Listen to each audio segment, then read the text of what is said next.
నమస్తే, నేను మీ జర్నలిస్ట్ రవిచంద్ర. ఆంధ్రప్రదేశ్లో కూటమి సర్కారు అధికారంలోకి వచ్చిన తర్వాత ఎమ్మెల్యేల యొక్క పనితీరుకు సంబంధించి చాలా వరకు సర్వేలు చేయించి తెప్పించుకున్నటువంటి చంద్రబాబు నాయుడు కేబినెట్ సమావేశాల్లోనూ అటు టీడీపీకి సంబంధించినటువంటి మీటింగుల్లోనూ ఆ ఎమ్మెల్యేల యొక్క పనితీరు సరిగ్గా లేదు, మీరందరూ త్వరలోనే మార్చుకోవాలి, కేవలం 3.5 సంవత్సరాలు మాత్రమే ఇంకా మనం అధికారంలో ఉంటాము కాబట్టి ఇప్పటికే మీ యొక్క పనితీరు మార్చుకోకపోతే రాష్ట్ర వ్యాప్తంగా మీకు మరొకసారి టికెట్ ఇచ్చే అవకాశం ఉండదు కానీ ఇప్పటికే హెచ్చరించినట్టుగా అయితే మనకు చాలా వరకు వార్తలు అయితే వచ్చాయి. రీసెంట్గా పవన్ కళ్యాణ్ కూడా కేబినెట్ మీటింగ్లో అటు ఎమ్మెల్యేల పనితీరు పూర్తిగా అసంతృప్తిగా ఉంది, వాళ్ళు సీఎంఆర్ఎఫ్ చెక్కులకు సంబంధించినటువంటి పంపిణీ కార్యక్రమాల్లో కూడా ఎక్కడా పాల్గొనట్లేదు, ఇక పెన్షన్ల విధానంలో కూడా ఎక్కడా కూడా నియోజకవర్గాల్లో వాళ్ళు పర్యటించట్లేదు, కేవలం శంకుస్థాపనలు ప్రారంభోత్సవాలకు మాత్రమే ఎమ్మెల్యేలు పరిమితం అవుతున్నారు అని చెప్పి ఆయన కూడా చంద్రబాబు నాయుడిని హెచ్చరించినట్టుగా అయితే రీసెంట్గా మనం వార్తల్లోనే విన్నాం. అయితే ఇప్పుడు అటు గతంలో అంటే ప్రజలందరూ కూడా కేవలం ఎమ్మెల్యేల పైనే కాన్సన్ట్రేషన్ చేసేవారు, ఎందుకంటే ఆయా నియోజకవర్గాలకు ఆయన రెగ్యులర్గా వస్తుంటాడు కాబట్టి ఎలాంటి కార్యక్రమాల్లో పాల్గొంటున్నాడు లేదంటే క్యాడర్కి అందుబాటులో ఉన్నాడా లేదా అనే విషయంలో మాత్రమే ప్రజలు పరిశీలించేవాళ్ళు. కానీ ఇప్పుడు సోషల్ మీడియా విస్తృతంగా వచ్చిన సందర్భాల్లో తమ ఓటు వేసినటువంటి ఎంపీ కూడా ఆయా నియోజకవర్గాలకు సంబంధించి విస్తృతంగా పర్యటిస్తున్నాడా, ఆయన క్యాడర్కి అందుబాటులో ఉంటున్నాడా లేదా అనే దాని మీద కూడా ప్రజలు ఇక్కడ గమనిస్తున్నారు. కాబట్టి ఇప్పుడు ఎంపీలు ఎమ్మెల్యేలకు సంబంధించినటువంటి పనితీరులపైన అటు మెయిన్గా అధిష్టానాలు కూడా ఫోకస్ చేస్తున్నట్టయితే కనిపిస్తుంది.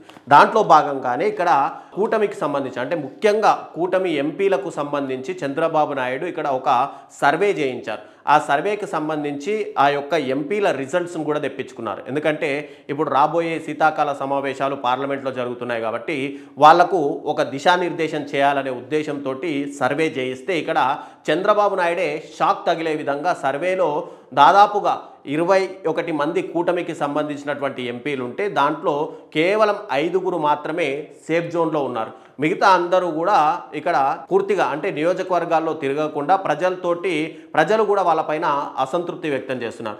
అలా ఎంపీల పనితీరుకు సంబంధించి ఒక్కసారి మనం పర్సంటేజ్ వైజ్గా చూస్తే కనుక శ్రీకాకుళం ఎంపీకి సంబంధించి 59% ఆయనకు నమోదైంది.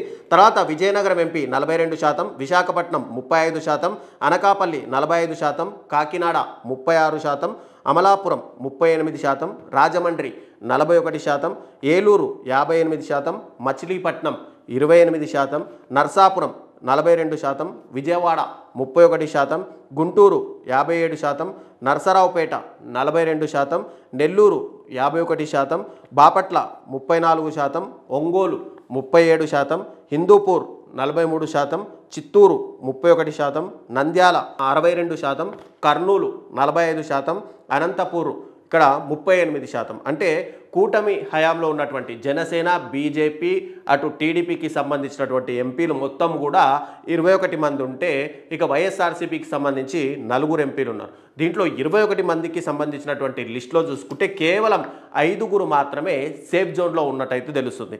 ఆ 5గురులో కూడా శ్రీకాకుళం ఎంపీ రామ్మోహన్ నాయుడు ఇక్కడ 59% తోటి మెయిన్ లీడింగ్లో అయితే కనిపిస్తున్నారు. ఆయనకు 59% రావడానికి ముఖ్య కారణం ఏంటంటే ఇక్కడ వైఎస్ఆర్సీపీ వేవ్లో కూడా 2019లో ఆయన ఎంపీగా గెలుపొందారు. తర్వాత 2024 ఎన్నికల్లో కూడా ఎంపీగా గెలుపొందిన తర్వాత రామ్మోహన్ నాయుడు ఇక్కడ కేంద్ర మంత్రిగా అయితే ఉన్నారు. కేంద్ర మంత్రిగా ఉంటూనే నియోజకవర్గాల్లో విస్తృతంగా పర్యటిస్తూ మెయిన్గా భోగాపురం ఎయిర్పోర్ట్ విషయాలు కావచ్చు, శంకుస్థాపన విషయాలు కావచ్చు, లేదంటే నియోజకవర్గాల్లో ఏమైనా పెళ్లిళ్ళు జరిగినా ఏమైనా శుభకార్యాలు జరిగినా కూడా ఆయన మెయిన్గా క్యాడర్కి అందుబాటులో ఉంటూ వస్తున్నారు. అయితే ఆయనకు 100%లో తీసుకుంటే 59% ఆయన మెయిన్గా అయితే లీడ్లో ఉన్నారు. ఇక ఏలూరు ఎంపీ పుట్టా మహేష్ 58% ఉంది ఆయనకు కూడా. తర్వాత గుంటూరు ఎంపీ పెమ్మసాని చంద్రశేఖర్ 57% అయితే ఆయనకు ఉంది. ఇక నెల్లూరు ఎంపీ వేమిరెడ్డి ప్రభాకర్ రెడ్డి 51%, నంద్యాల ఎంపీ బైరెడ్డి శబరి 62%తో టాప్ ప్లేస్లో నెంబర్ 1 ప్లేస్లో బైరెడ్డి శబరి 62% అయితే ఉంది. వీళ్ళందరూ కూడా మెయిన్గా బైరెడ్డి శబరి విషయం మాట్లాడుకుంటే ఆమె ఒక పార్లమెంటు సభ్యురాలైనప్పటికీ కూడా టోటల్గా ఆ యొక్క నియోజకవర్గాల్లో విస్తృతంగా పర్యటిస్తూ క్యాడర్కి ఎప్పుడు కూడా అందుబాటులో ఉంటారు అని అయితే తెలుస్తుంది. ఇక వేమిరెడ్డి ప్రభాకర్ రెడ్డి కానీ నియోజకవర్గంలో విస్తృతంగా పర్యటిస్తుంటారు. పెమ్మసాని చంద్రశేఖర్ ఒక కేంద్ర మంత్రిగా ఉన్నప్పటికీ కూడా నియోజకవర్గంలో క్యాడర్కి అందుబాటులో ఉండడం. పుట్టా మహేష్ 58% ఆయనకు కూడా మెయిన్గా పబ్లిక్ నుంచి అయితే రెస్పాండ్ అయితే వస్తుంది. టోటల్గా చూసుకుంటే కనుక కేవలం 5 మంది ఎంపీలు సేఫ్ జోన్లో ఉంటే, ఇక రీసెంట్గా చూసుకుంటే విజయవాడ ఎంపీ కేసినేనికి సంబంధించి ఆయన కూడా గత కొన్ని రోజుల నుంచి తీవ్రమైన ఆరోపణలు అయితే ఎదుర్కొంటున్నారు. ఆయన 31% అయితే ఉంది. ఇక చివరిగా లీస్ట్ చూసుకుంటే కనుక 28%తో మచిలీపట్నం ఎంపీ అయితే కొనసాగుతున్నారు.